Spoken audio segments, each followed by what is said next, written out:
Mga master, okay lang bang? Huwag niyong skip ang mga ads sa aking mga video kung okay lang mga master. Salamat sa solid na suporta po. Yon, what's up mga masters? Nandito na naman tayo sa panibagong araw, panibagong kabanata na naman ang pagsasama-samahan natin ngayon guys.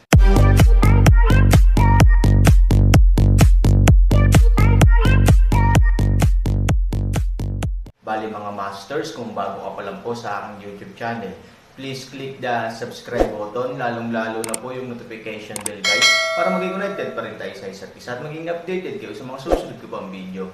Bali mga masters, bago natin umpisahan ng kwento ay mag-shoutout po muna tayo para sa mga solid nating tagapakinig. Shoutout kay Mike Busran at shoutout kay Jay Ilacas. Yun na nga mga masters, no? Bali hindi na ito patagalin. In 3, 2, 1, let's go! 2. Pakiusap. Magalang na sabi ng Reyna. Tumango ang mag-asawa, sumunod sa Reyna Langgam, at muling naglakad hanggang sa lungsod. Sa loob ng ilang sandali, bumalik muli ang party sa gitna ng plaza. Hindi alam ni Sansan at Ivory kung tungkol saan ito, ngunit sa sandaling sila ay tumira, nakita nila na lahat ng uri ng mga langgam ay nagkukumpulan mula sa paligid.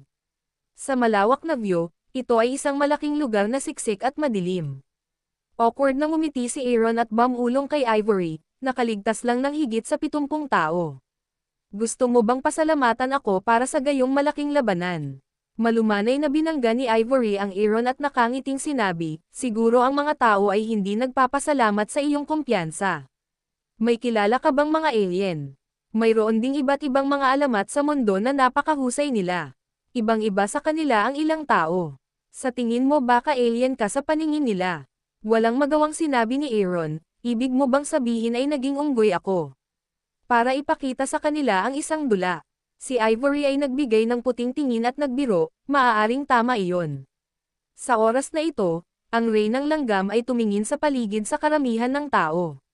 Magalang ding tumakbo ang attendant at lumuhad ang kalahati at sinabing, Panginoon ng lungsod, ang lungsod ng Earthfire ay may humigit kumulang 81,200 katao, aktwal na 81,200 katao. Okay, tumango ang Reyna Langgam at tumingin sa paligid, at ang pakiramdam ng monarkiya ay agad na mawawala ng walang galit. Para sa nakaraang piging, gusto kong pasalamatan mo si Mr. Aaron sa kanyang kontrol sa temperatura sa Earthfire City at sa pagpisa ng mga itlog ng pamilya ng langgam ko. Hindi ko na kailangang magsabi pa tungkol dito. Ang landas ng Reyna. Si Aaron ay bumulong kay Ivory, tingnan mo, sinabi kong nagpapasalamat ako. Napakunot ng noo si Ivory, mabahong kagandahan. Sabay-sabay na tumango ang mga langgam. Ang Reynang Langgam ay nagpatuloy sa pagsasabi, ngunit, tulad ng sinasabi ng matandang kasabihan, may mga pulaka sa ilalim ng balon. Ngayon, mayroon ding mga langgam sa balon. Hindi kailanman sumagi sa isip ko na si Hansan ay hindi lamang maaaring pumunta mula sa langit hanggang sa lupa at magawa ang imposibleng gawain, ngunit makapasok din sa bulwagan. Noon, isang grupo ng humigit kumulang 70 pasyente na malapit ng madala ng mga sakit na walang lunas ay agarang ipinatawag sa lungsod. Matagumpay silang gumaling. Ano? I'll go. How is that possible? Namamatay na ang mga yan. Walang kwenta ang pag-inom ng anumang gamot o pagpapatingin sa kahit na sinong doktor. Ito, nagsimula pang ang maghanda ang pamilya para sa kabilang buhay. Bigla na lang itong nabuhay. Imposible ba yon? Ang isang grupo ng mga langgam ay tinatawag na nagulat, ngunit sila ay tinatawag na mga hindi mananampalataya. Marahan na ngumiti ang Reyna Langgam, 7 at 7, ano pa hinihintay mo sa kasalukuyan, ang iyong benefactor ay tinatanong ng lahat. Bagamat ang mga taong nagtatanong ay lahat ng iyong mga tao, ang iyong tagapagtanggol ang sinisiraan. Sa sandaling matapos ang mga salita, 7 at 75 tao na sadyang inayos ng Aaron ang nanguna upang tumayo. Tapos, nagsitayuan din ang 12 ng mga taong nagamot kanina. Si Mr. Aaron ay walang kapantay sa mundo. Kaya niyang lumipad hanggang langit at pababa sa lupa. Ang Diyos at tao ba sa ilalim ng dilaw na langit ang maaari mong tanungin? Oo, bagamat palagi akong kinasusuklaman ang isang tao sa Siena, para kay Mr. Aaron, hindi na niya kailangan ng mga alamat at isa na siyang alamat. Lahat tayo ay namamatay na tao. Ngunit ngayon ay makikita mo na hindi lamang tayo nabubuhay muli, ngunit mas bata pa at mas malusog. Higit sa lahat, ang ating paglilinang ay mas mabangis. Ito ay lahat ng mga regalo mula kay Mr. Bayhan. Para sa amin, siya ang pinakamahalagang benefactor sa aming buhay. Ang sinumang magtatanong sa kanya ay magiging laban sa aming higit sa 70 katao. Oo, kahit ang mga kamag-anak namin, huwag mo kaming sisihin. Mahigit 70 katao ang nagtaas ng ulo at nagsabing sila ay marangal. Ito ay malaking pagtitiwala at malaking paggalang sa Aaron. Nang makita ang 70 taong ito na tumayo, naroon ang kanilang mga kamag-anak o kaibigan sa gitna ng mga langgam. Pagkaraan ng ilang mata, nakilala nila ang mga ito at bumulong sa mga tao sa kanilang paligid. Sa wakas, ang bulong ay naging mas malakas, at kahit na dahan-dahan ay nagsimulang magdulot ng sensasyon sa mga langgam. Parami ng parami ang nagsisimulang maniwala sa katotohanan ito, bagaman mahirap para sa kanila na tanggapin. Ladies and gentlemen, maaari kong personal na patunayan na ang bagay na ito ay hindi kailanman maaaring maging mali, ngunit isang katotohanan.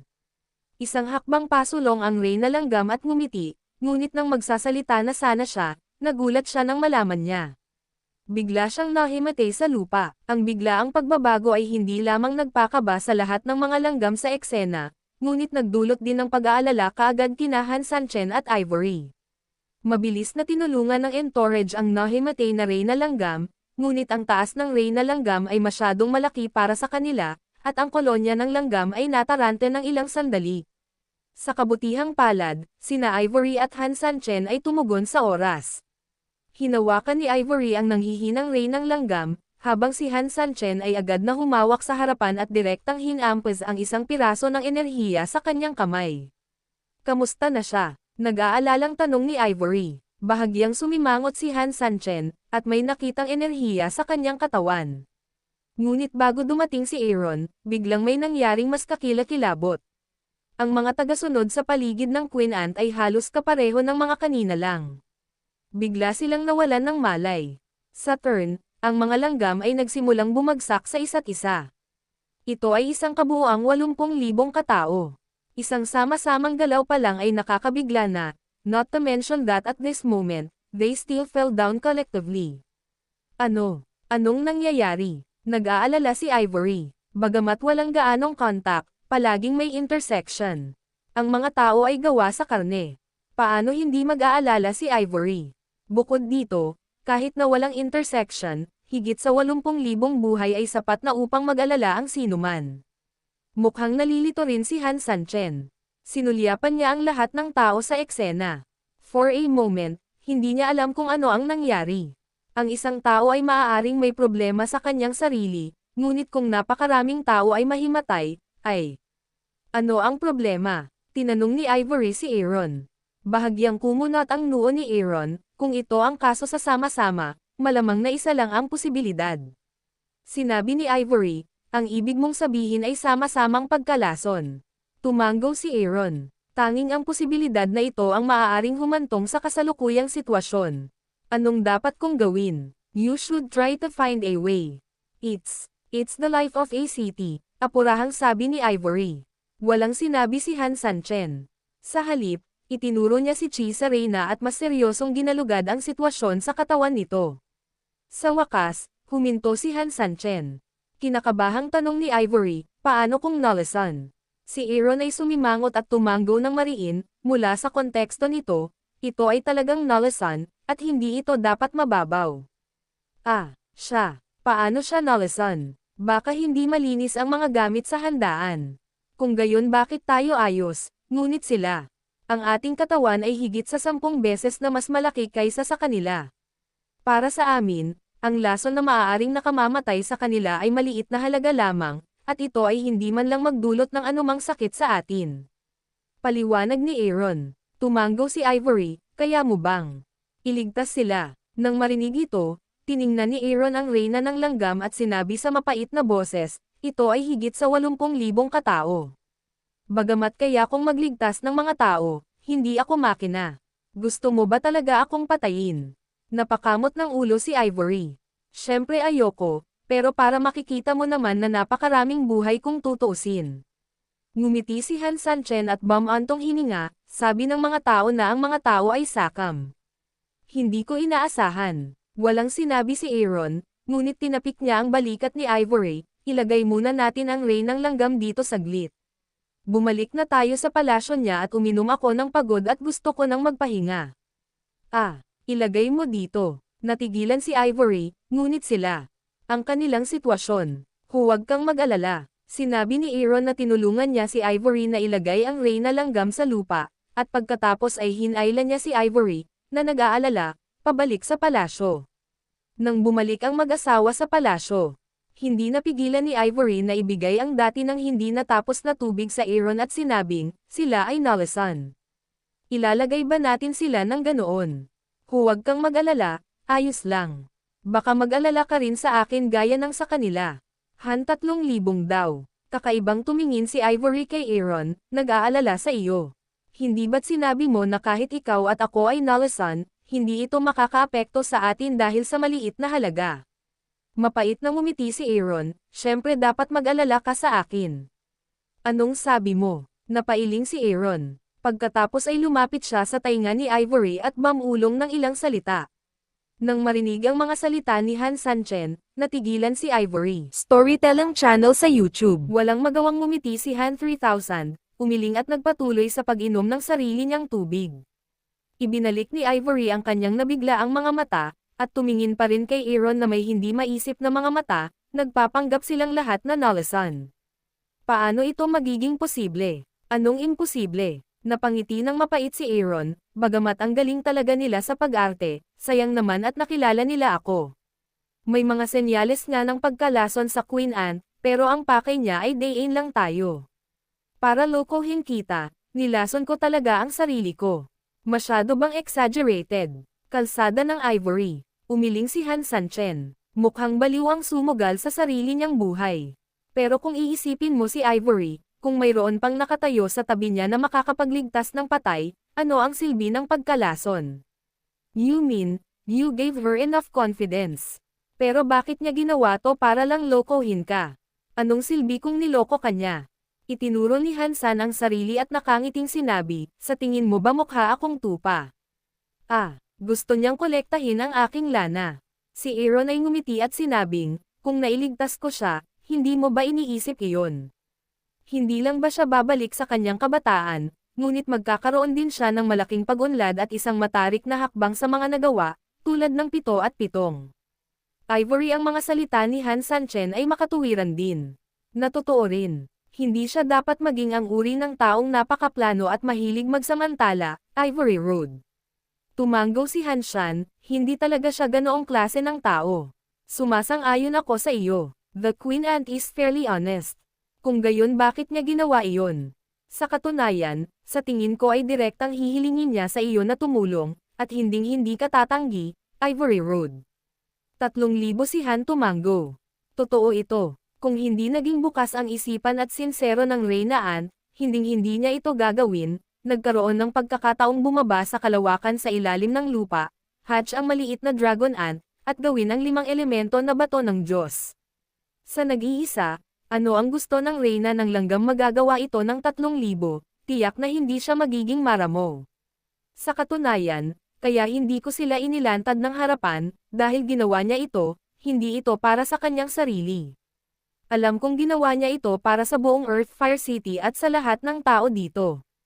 Ano ang masasabi mo? Ngumiti si Hansani, ang lungsod ng Earthfire ay nakakulong sa underground na ito sa loob ng maraming taon.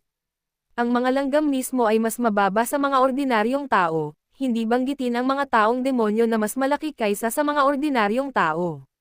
Kapag halatang dehado ang katawan, ang mga langgam ay hindi pa rin nakakabit sa lipunan sa ilalim ng lupa sa loob ng mahabang panahon.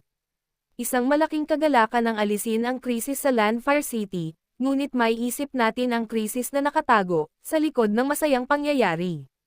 Kaya pala talagang nalalason ang mga tao sa buong lungsod. Sa tingin ko, nang hilingin ng Reyna Ant sa entourage na ipaalam sa mga tao sa buong lungsod na pumunta at magtipon, hiniling na niya sa entourage na ipaliwanag ng maaga ang bagay na ito sa mga tao. Kaya naman isang magandang dula ang itinanghal sa harap namin. Matapos marinig ang mga salita ni Han Sanchen, karaniwang naunawaan ni Ivory ang buong kwento. Bagamat ang hula at pangangatwiran ni Han Sanchen ay mas karaniwan sa pangkalahatan, ang kabuuan ay talagang ang pinakapare-pareho sa mga pangunahing katotohanan sa ilalim ng tugon ni Han Sanchen.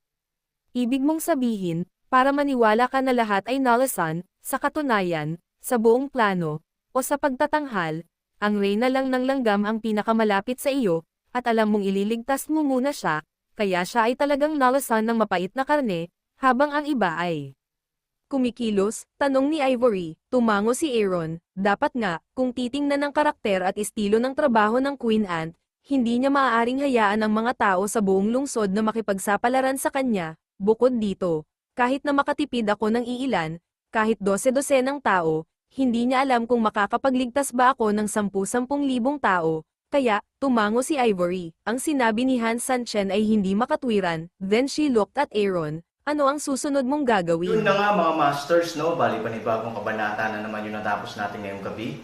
Muli, maraming salamat po talaga sa walang sawang suporta po sa aking YouTube channel na talagang inaabangan nyo po ang bawat upload ko po. Bali mga masters, magkita-kita ulit po tayo bukas ng gabi at ngayon po ay magpapaalam po muna tayo. Bali mga masters, bye-bye!